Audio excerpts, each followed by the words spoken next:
everybody, and welcome back to another edition of the Christian Contrarian. I'm Gary Wayne, author of the Genesis 6 Conspiracy, and this is episode 34, The Serpent Seed, Part 2, The Tree in Eden. In the last show, in Part 1, I covered off that I'm not necessarily against the concept of Cain being the offspring of Satan and Eve. And certainly we get the notion of the spirit of Cain as it surfaces in the New Testament as being something we need to understand and recognize. But for me, we need smoking gun verses in Scripture that can support what we're saying. And we just don't seem to get that with Cain. And so Genesis 3:15, the serpent seed, where the title comes from, that is going to be at odds with the offspring of Eve throughout this age until the completion of the end time, is probably better fulfilled with the giants created by the Watchers or the sons of God in Genesis 6, because we do get that smoking gun verse. And these would be the seraphim angels, which were serpent-faced angels who are the Watchers in Genesis 6 and who produced giants, Nephilim, that look just like them. And that's why we have serpent gods throughout ancient history, both before and after the flood. That's why you have kings associated with serpents and all the monarchies of that time associated with serpents.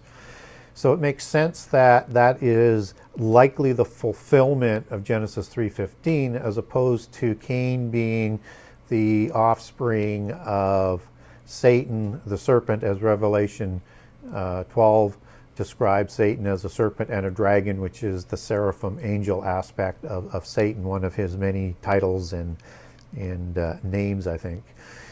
But we just don't have that scripture. So last show we covered off that we have a literal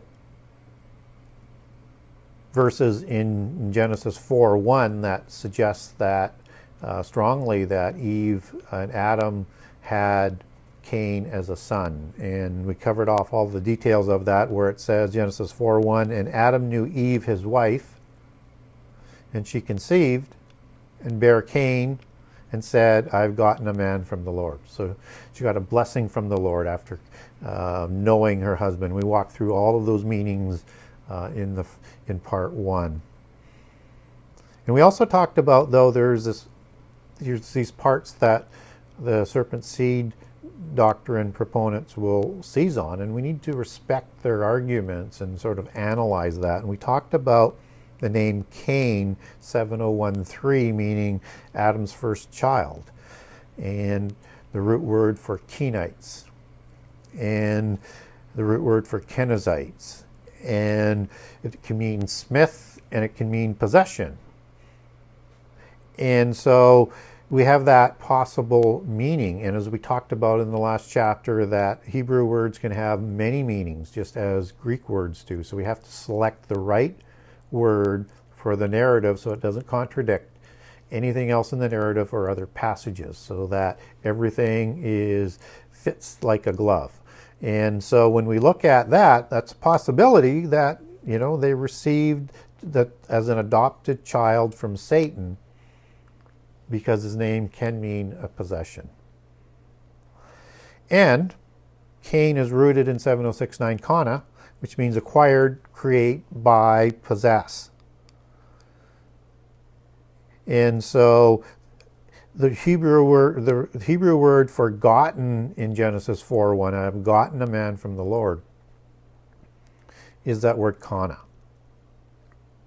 So we need to understand that in the context of the narrative. So we do know that Adam knew his wife, she conceived and bare Cain. That's the whole creation of the process. And that son was Cain.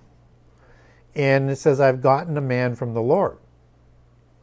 Well, what we're asked to believe is that God decided to take the baby away from Satan and then give it back to Eve. Well, we don't get any details on why that would have happened and how that happened. Or we're to understand that Eve acquired the child, which would be more appropriate to the serpent seed definition of what's going on, is would have received the baby through sexual copulation with God, which we know God doesn't do. God only says through his word, and it is, and provides the life through his spirit, and life exists. So gotten from man is, or gotten a man from the Lord is a blessing from the Lord through their ability to have sex and conceive, and then through the pregnancy cycle produce a child. That's the blessing. And we talked about that as being a blessing. So I wanted to just sort of close that door a little bit more because we left a little bit of light on there. But if it was just that, you could see how somebody could sort of clamp onto that, even though that would be right out of context with the right narrative. So we're going to move on now to Genesis 3 and talk about the tree, and we're going to keep these concepts alive and as we walk through, with the understanding that you have to select the right meaning.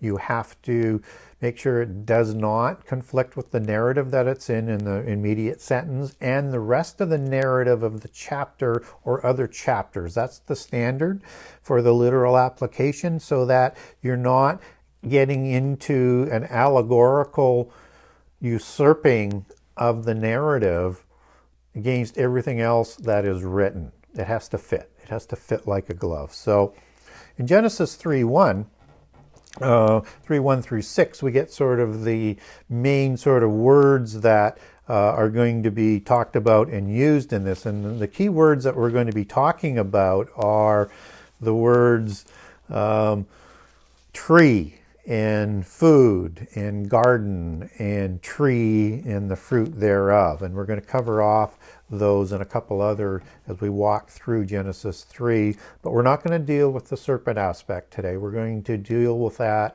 in part 3. So the tree in Genesis 3:6 was good for eating. And there was a fruit of the tree. And just to give you an idea how strong this literal understanding is before we get into the meanings of the word, it was good for eating. And eat is used in Genesis 3 14 times. All in the understanding of eating. And garden is used 7 times. So you had a tree in a garden that produced fruit that was good for eating. And we have tree that's used 8 times in Genesis 3, and the fruit of the tree 3 times. So you have to take all of that into account as we start to dive into this. So the tree was good for eating. That's the Hebrew word makal, which means fruit, meat, baked goods, things like that, things that are eatable. The tree was good for eating. It's really quite clear that eating is a word that means to consume food. Nowhere in there does it say anything about sex. And you're going to have, for the literal side, there's going to be several words that don't have a connection to sex whatsoever. And so food would be one of them. And you also have the tree, which is the word that it comes from etz. Sorry about that. And it means a tree, a wood, sticks, or timber, plank, so things that come from the tree. So literally this is a tree. And it produces a fruit. And it was good for eating. And this tree was in a garden. And garden is the word gan, which means enclosed fence, or a garden, or an orchard. So you have in Genesis 2, like 2:9 and 2:16 and 2:17, is you have this garden of trees where all of them are, or many of them are producing fruits, and they're good for eating. They're good for food, just as Genesis 3:6 says. And in Genesis 2:16 and 17, God tells Adam and Eve that you can eat of any of the trees in the garden. But in Genesis 3, we're told there's one you can't eat of the tree of the fruit of the knowledge of good and evil. But it was still good for eating, as Genesis 3:6 says. So it's a tree that produces a fruit, and it's good for food. It's good for eating. And it's also good for producing knowledge, which we will come back to. And so this orchard also included the tree of life, which Adam and Eve are going to be separated from after the fall, that they can no longer eat from the tree of the fruit of life.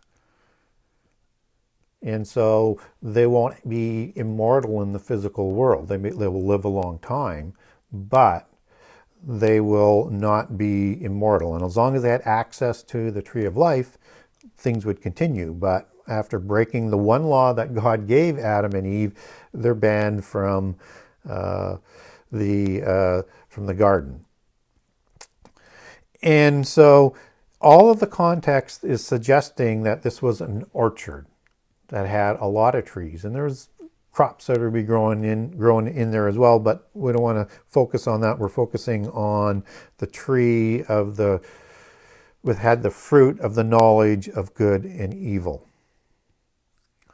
And Adam also ate from this tree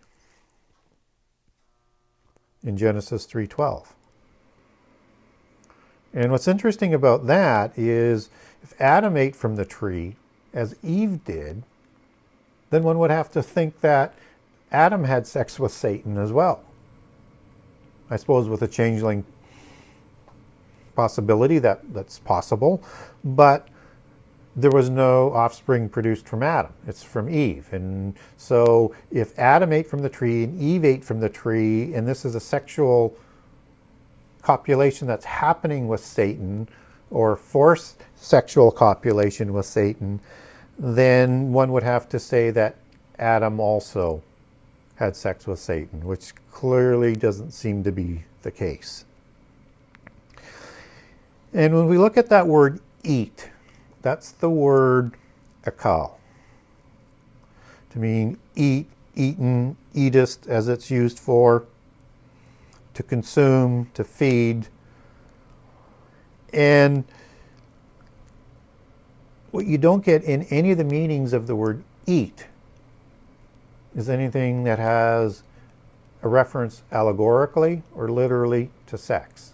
It's literally to consume something, to consume food, because the fruit was good for food and knowledge, not sex. And in Genesis 3:17, the serpent is going to eat the dust. And then as you move on in 13 and 19, Adam and Eve are going to have to eat bread and herbs and things from the field once they leave Eden. And so eat is used consistently with the understanding of that eat and food are intricately related, and they're connected as it talks about eating and food all the way through. So it takes a lot to override that aspect of it. And as we talked about, it makes sense that the tree produced a fruit because there was more fruit trees. It was an orchard. It's the word garden that is used 7 times in Genesis 3. So again, if you're going to say this is a sexual act, you have to accept Adam had a sexual act. You have to override the meanings of the word tree, the word food, the word eaten, and the word fruit. Although fruit will have a connotation that we're going to cover off in a few minutes.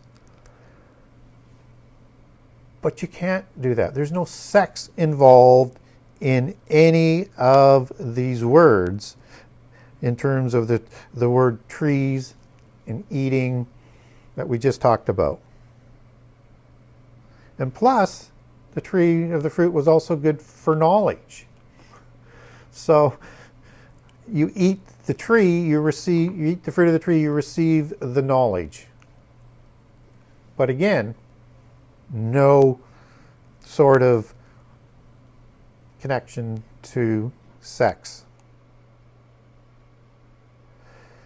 And as we move forward with some of the other words and meanings that are in this narrative, we need to understand that, again, we need to overlay the meaning that fits the narrative and doesn't contradict with the rest of the narrative. So the words, good for eating and for knowledge, to make you wise. Wise is the Hebrew word sakal in Genesis 3:6, meaning intelligent, wisdom, and receiving insight. So you have a logical flow of the words on the narrative level that makes sense, with an action and something received from that action. You pick the fruit, you eat the fruit. It's good for food, it gives you nourishment, and it also provided knowledge. But again, nowhere do you have in here a meaning or an allegory that you can use for sex. It was good in Genesis 3:5 and 3:22 for the knowledge of good and evil, so that they would be like God, which was the great lie that the serpent made. So with all of that, let's now look at where some of the confusion starts to enter in with a lot of the serpent seed arguments. And so that we want to be able to understand where they're coming from, but we want to be able to analyze it. Does that fit? And that's really the key here. So when we get into some of these key words, the first word is fruit. And just as we talked about the fruit, I mean, it's used as the fruit of the tree 3 times. Okay? Which makes sense, fruit of a tree. And tree doesn't mean sex. But fruit is that Hebrew word pri, P-R-I-Y. And it's used over 100 times for fruit and fruits and fruitful. And fruitful is where it starts to get interesting, because that means to multiply, an allegory for sex. And it can mean fruit or produce, or allegorically it can mean to have offspring, progeny of the womb. And it's rooted in the Hebrew word para, 6509. And that means to bring forth, to grow, to be fruitful. So you have an allegorical meaning to the word fruit and fruitful, which, if it was consistent with the rest of the narrative for having sex, you would say, okay, that's not a fruit. That fruit that she's going to eat is having sex. Except that eat has nothing to do with sex. The tree has nothing to do with sex. The fruit, it means over 117 times is fruit and fruits, and 2 times for fruitful. So you can use it, but does that fit with the context? I think not. And fruit is also used in Genesis, in fairness, in Genesis 1, 22 and 28, and 9:1 to be fruitful and to multiply. Okay, as I said, it's used a few times for fruitful in that notion of creating. But that's not what's going on at this point in time. We don't get anything about sex until Adam knows Eve in Genesis 4. So the chronology is not there. That happens after the Eden account. It's not detail of what happened in Eden. All of that happens after Eden. And again, you have to understand the chronology and how things fit. And so after the fall, then Adam and Eve produce Cain and Abel, and then later Seth, and then all of their other offspring. Now also in Genesis 3:6, the word pleasant comes up, that the fruit was pleasant. And that's the Hebrew word trava, which means a delight, a dainty or desire, and lusting or covetous. And literally is pleasant one time that it's used. So again, we have a meaning here that it was pleasant, and it can be used in that allegorical sense as in lusting and covetous.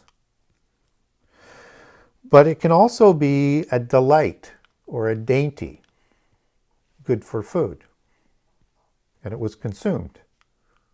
So if you didn't have all of that 14 times of eating in Genesis 3, you might be able to use that. But again, does that fit? And does that fit even if you fit that with the word fruit? You still have to deal with eat and tree and garden, as opposed to none of those words having an association with sex. And it was to be desired. And that's the Hebrew word hamad.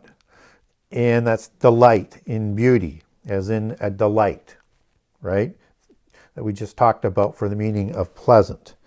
And it is also meaning pleasant, as it's described in 3:6, that the fruit was pleasant.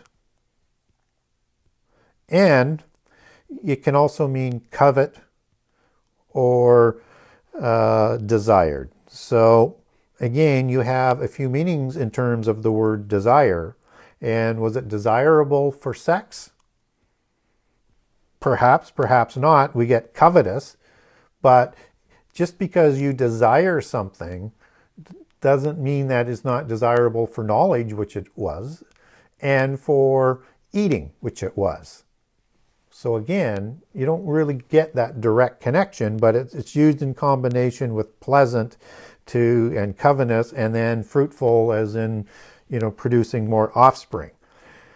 Trouble is, it goes against all the other descriptions of what is actually taking place in the Garden of Eden with the eating of the fruit.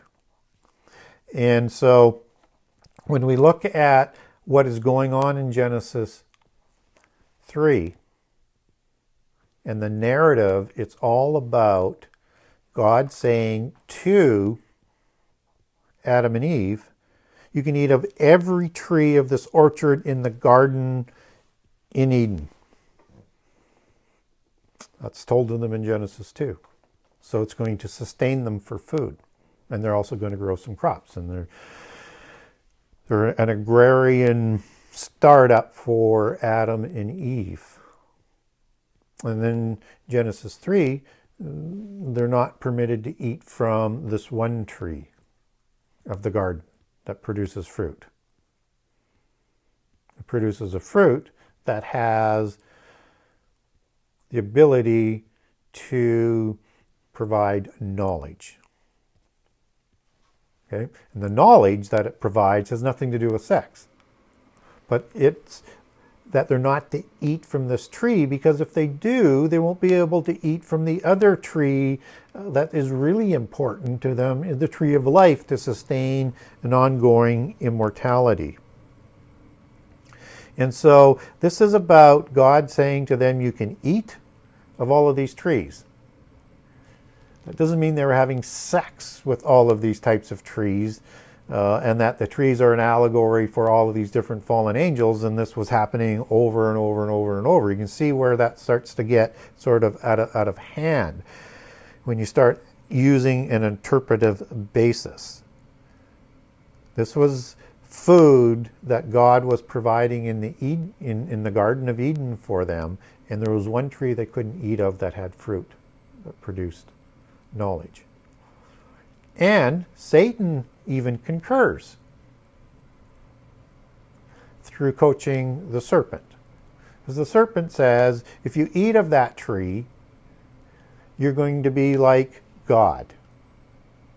It didn't say if you eat of the tree, that means we're having sex. It says if you eat of the tree, you're going to be like God, knowing good and evil.